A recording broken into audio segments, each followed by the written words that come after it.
উন্নয়নশীল এই বিশ্বে মোবাইল ফোন, ইন্টারনেট, টেলিভিশন এবং জিপিএসের মতো অনেক গুরুত্বপূর্ণ প্রযুক্তি পরিচালিত হয় স্যাটেলাইটের মাধ্যমে। কিন্তু সম্প্রতি স্যাটেলাইট প্রযুক্তির ক্ষেত্রে চীন এনেছে আরও একটি ভয়ঙ্কর উন্নত সংস্করণ। তারা তৈরি করেছে একটি গোয়েন্দা স্যাটেলাইট যা মহাকাশ থেকেই শনাক্ত করতে পারবে মানুষের চেহারা। বিস্তারিত শিহাব ইসলামের ডেস্ক রিপোর্টে। চীনের বিজ্ঞানীরা একটি শক্তিশালী গোয়েন্দা স্যাটেলাইট তৈরি করেছেন যা মহাকাশ থেকে ১০০ কিলোমিটার অর্থাৎ ৬০ মাইল উপর থেকে মানুষের চেহারার বিস্তারিত ছবি তুলতে সক্ষম। সাউথ চায়না মর্নিং পোস্টে প্রকাশিত এক প্রতিবেদনে বলা হয়েছে, এই প্রযুক্তি বর্তমানে শীর্ষস্থানীয় স্যাটেলাইট ক্যামেরা এবং গোয়েন্দা টেলিস্কোপের তুলনায় ১০০ গুণ বা তার বেশি শক্তিশালী। চীনের এই নতুন প্রযুক্তি একাধিক ক্ষেত্রে ব্যবহৃত হতে পারে।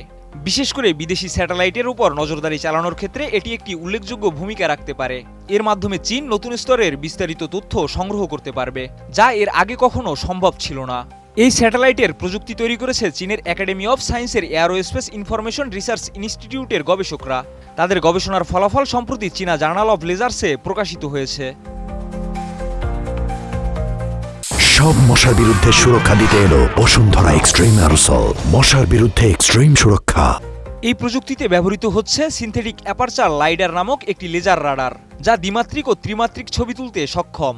বিশেষ করে এটি চলমান বস্তুর গতির সাহায্যে ছবি তুলতে পারে, যা অন্যান্য সিস্টেমের তুলনায় অনেক বেশি স্পষ্ট এবং বিস্তারিত ছবি ধারণ করতে সক্ষম। আগের স্যাটেলাইট রাডার সিস্টেমগুলোর মাইক্রোওয়েভ রশ্মি ব্যবহার করার কারণে তাদের রেজলিউশন ছিল তুলনামূলকভাবে কম, কিন্তু এই নতুন সিস্টেম ব্যবহার করে অপটিক্যাল তরঙ্গদৈর্ঘ্য, যা অনেক ছোট এবং আরও স্পষ্ট ছবি ধারণ করতে পারে।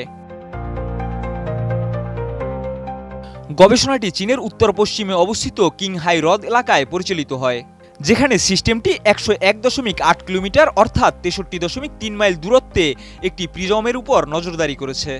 পরীক্ষায় সিস্টেমটি ১.৭ মিলিমিটার অর্থাৎ ০.৭ ইঞ্চি পর্যন্ত ছোট বস্তুর বিস্তারিত তথ্য দেখাতে সক্ষম ছিল এবং ১৫.৬ মিলিমিটার পর্যন্ত নির্ভুলভাবে দূরত্ব পরিমাপ করতে সক্ষম হয়েছিল।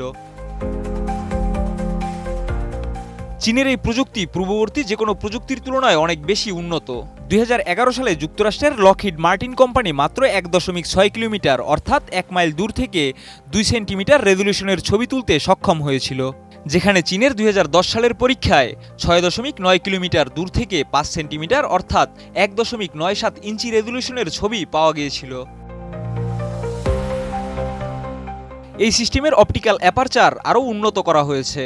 এর মাধ্যমে ক্যামেরার সিস্টেমে আলো প্রবাহিত হওয়ার পরিসর ০.৬৮ ইঞ্চি থেকে ২.৭১ ইঞ্চি পর্যন্ত বৃদ্ধি পেয়েছে। এটি নিখুঁত আবহাওয়া ও বায়ুমণ্ডলীয় শর্তে পরিচালিত হলেও খারাপ আবহাওয়া বা কোনো বাধা এলে সিস্টেমের ছবির স্পষ্টতা এবং নির্ভরযোগ্যতায় কিছুটা প্রভাব পড়তে পারে। শিহাব ইসলাম, এটিএন নিউজ।